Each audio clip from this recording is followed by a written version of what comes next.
Welcome back. US President Donald Trump has decided to ignore his NATO ally Turkey and arm the Kurds to fight the Islamic State in Syria. President Erdogan, understandably, is livid. The YPG faction of the Kurds is seen as a terror group in Turkey. WION's Daniele Pagani on what lies ahead.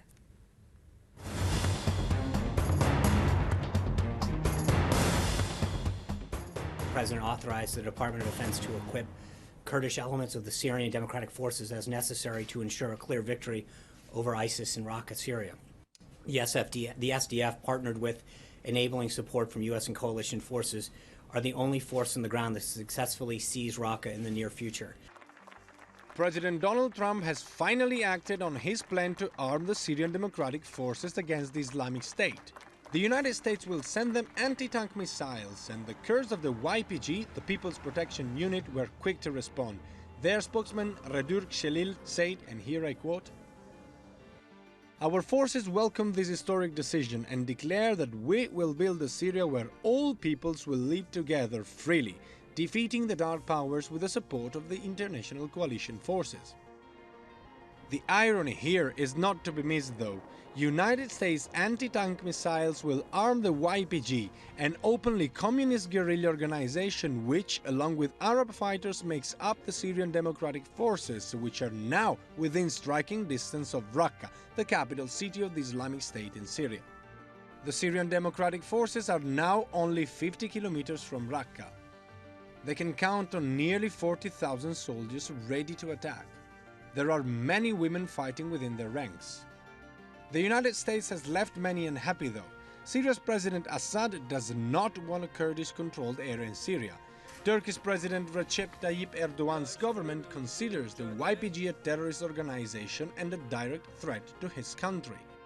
In fact, Turkey had recently decided to bomb some Kurdish military posts in Syria. Erdogan's concern was emphasized very clearly in an exclusive interview to WION in Ankara. But in Turkey, we have PKK, we have YPG and YPD. These are just terrorist organizations, and let's not make a mistake of comparing these questions, these problems with one another. President Erdogan is heading for Washington the next week and plans to meet Trump with one strong demand, that he reverse the decision to arm the YPG. Ignoring Erdogan's request is a problematic choice for the United States. Turkey, in fact, is the second largest NATO member, and the United States has used extensively all the NATO bases on Turkish soil to strike the Islamic State targets in Syria. Alienating Turkey could fracture the NATO, weaken the American offensive, and eventually favor Russia and President Assad. Daniele Pagani for WION. And Daniele Pagani is with me here in the studio. He's someone who's reported from Syria. Good to have you, Daniele, on the show. Gareth Brown, a journalist, also joining us from Mosul this evening. Good evening, Gareth. Let me ask you first, what do you think prompted this move that has left everyone in the region except the Kurds unhappy? That's a very interesting question. I would imagine there's probably multiple factors. I think the most critical one was likely the desire to defeat Islamic State march on Mosul. I think there's a lot of political pressure on Trump and also within the Middle Eastern region to defeat ISIS as quickly as possible. And now we see the battle in Mosul coming to an end, ISIS on the run in Iraq, and Raqqa really is the next big thing. So I think there's this urgency to defeat ISIS both in Syria and Iraq, and I'm a little bit concerned that urgency to defeat them might be prioritized over a need to defeat them in a sustainable manner. Do you think this was the best option available to them? Yeah, I do. I think the Kurds were the best options available to the United States for several reasons. One reason is because in 5 years they have clearly proven to be successful in fighting on the ground. They reacted when the Islamic State advanced toward the northern belt of Syria. It's a long region which runs all across northern Syria called Rojava. They secured it, so they are militarily effective, and they are not linked to any Islamist party. For that matter, they are very much secular, they are communist. Yes, that's an irony, as I said, because it's incredible that the United States, after fighting communism for decades, is now giving weapons to clearly Marxist and communist guerrilla. So yeah, I think the Kurds right now for President Trump, given, as Gareth Brown said, the urgency to attack Raqqa were the probably not, both the best and the only option they had. Gareth, do you agree? And how much do you think it's going to help in the fight against the ISIS? Yeah, I'm not sure I would agree. Again, I'd go back to the necessity of defeating ISIS both in Syria and Iraq and in a sustainable manner.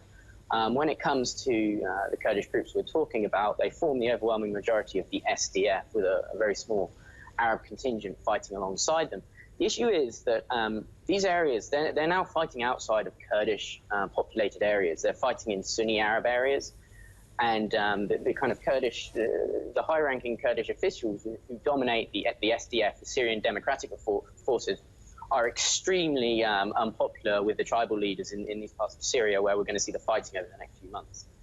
This is a huge concern for me, and I think for a lot of Syria watchers, because when ISIS did, sweep across Syria and Iraq in kind of 2013, 2014, one thing they were able to do is kind of manipulate the tribal leaders. They gain this kind of lukewarm reception, and even in Syria is still even after the war, it's still a very, very tribal country, and these kind of tribal leaders hold a lot of sway, and it's going to be critical to have them on side. They need to play a role in the liberation of Raqqa, and my grave concern is that by thrusting these Kurdish forces forwards and getting Raqqa quote unquote liberated urgently, we're going to further alienate these tribes, and I don't think that's particularly sustainable in the long run. So would you say this is an experiment, adventurism, by putting others at risk? Well, it's not really an experiment, because this is not the first time that the United States uses a proxy army to fight a war. So and we've seen what has happened in the past. Yeah, exactly. Armies. So yeah, I might agree when we say that this is not probably the best option when it comes to sustainability, but I also have to say, then who's a reliable ally for this moment for the Trump administration? Assad doesn't have an army with an infantry which is capable to attack Raqqa. Iran, it's a myopic strategy, wouldn't you say? Short-term gain versus long-term challenge? It's a strategy which is limited to attack the Islamic State. This is not a strategy which will bring the Syrian civil war to an end. The end of the Syrian war will not go through defeating the Islamic State. The Islamic State, if we look into the Syrian scenario, it's not the main problem in Syria right now. The problem of the Syrian civil war is a political problem. It lies elsewhere. This is a contingent problem. This is something which is happening right now, and Donald Trump said that his major focus is the Islamic State. So this is how he's going to defeat them in Syria. Maybe not in a sustainable way, but I think it's going to be effective. Gareth Brown, would you say that the American strategists haven't learned from their mistakes in the past, and this would leave Syria in more mess than where they started? I'm sure there's an element to that. It is easy to forget history when you can see some of the pressure that the Trump administration is on, not just the Trump administration, but regional actors are under to defeat ISIS as quickly as possible. It really is sort of the holy grail at the moment. So yeah, I do think it's slightly short-sightedness. It's a very, very kind of macro policy. It comes from the top down, and that's what worries me, is actually ignoring Syria. What's the fighting in Syria at a grassroots level? I think this policy has been devised the wrong way around. The administration needs to look at what's going on at a grassroots level, and it needs to identify Arab partners. There are plenty of them fighting in Syria. Probably, the vast majority of those involved in fighting are mainstream opposition. I don't like to use the word moderate. I think there are plenty of Arab partners on the ground. So, yeah, it's just a shame that the US administration hasn't been willing to kind of identify and work with them a bit more, with a bit more commitment. And Pentagon Chief Jim Mattis has just made a statement a few hours back saying that we are committed to protecting our NATO ally Turkey, and we know Erdogan is visiting the US next week. It's a tightrope walk for the US. How do you think they'll balance it? Well, this is really a $1 million question. I don't know, because this was exactly what Turkey didn't want to happen. Pick up the worst option, the worst diplomatic option between the US and Turkey. This is the one. giving weapons to the YPG, which are considered by Turkey linked to the Kurdistan Worker Party. And this is not a lie. I mean, this is true. There are links between these two organizations. It's a matter of men, strategy, weapons. And Turkey has done everything to avoid these. And this is going to be a big problem for General Mattis and for the United States administration. So I really don't know how they will going to handle. General Mattis said, and here I quote him, "We will work it out." So this is not a very, reassuring statement, encouraging statement. So let's see. I'm eager to see what happens when they meet. Gareth Brown, your thoughts on this? How will Trump balance its NATO ally with what's happening in Syria?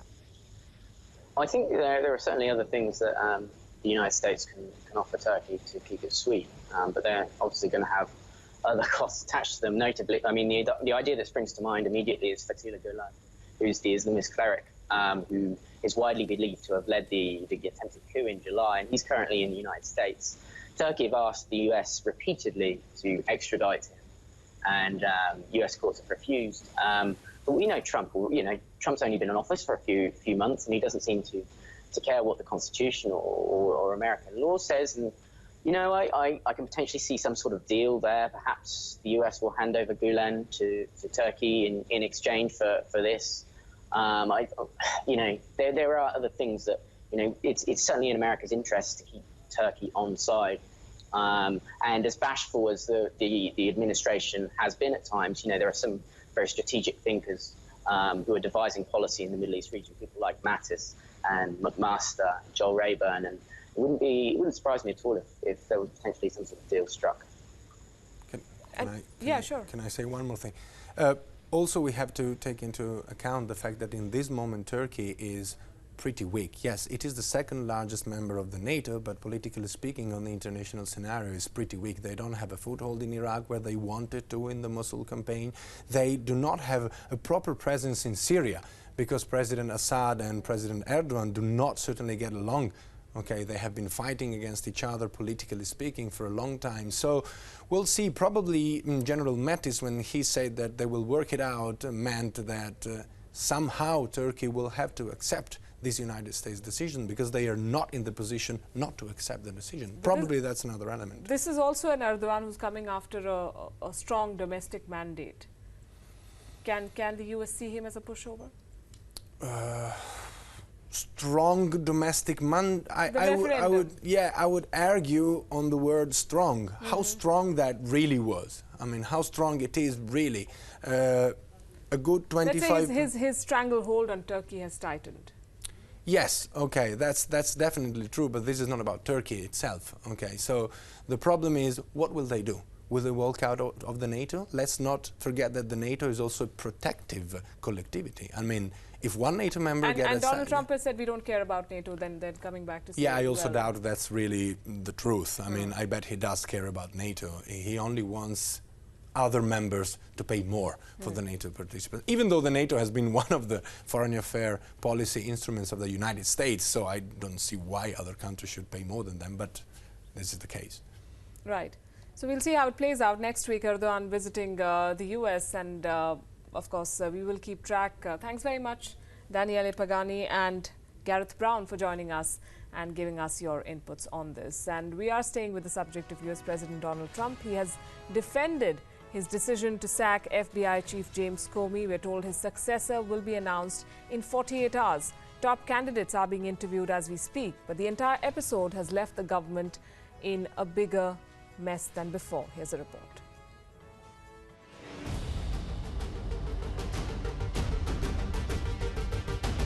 I think he had just basically lost the confidence of a lot of Republicans and a lot of Democrats. He's referring to sacked FBI Director James Comey. He might as well have been talking about Donald Trump. Anger against the US president is spilling over. Because we deserve to know if our president was elected due to foreign influence from Russia. I think that's despicable and basically impeachable if that's what he's doing. Protests outside the White House and inside a firefight. The bottom line is any investigation that was happening on Monday is still happening today. That hasn't changed. Also unchanged, we're told, are Russia's relations with the US. But there will be no effect. Your question looks very funny for me. We have nothing to do with that. President Trump is acting in accordance with his competence and in accordance with his law and constitution. Russian Foreign Minister Sergei Lavrov met US President Trump and former Secretary of State Henry Kissinger in the thick of the Comey controversy. Reports say festering anger over Comey's congressional testimony last week sealed his fate. Political pundits are already betting on his successor, but consensus may be hard to achieve. I will vote against any confirmation of an FBI director unless there is support for a special prosecutor. Here's what's for sure. At different times for different reasons, both parties have had trouble with Mr. Comey. We got a chance for a fresh start. Or the end to the FBI's independent investigation into Russian meddling in the US presidential election. Bureau Report, WION. Right, with that, we're taking a very short break. Lots more coming up on the other side. Do stay with us.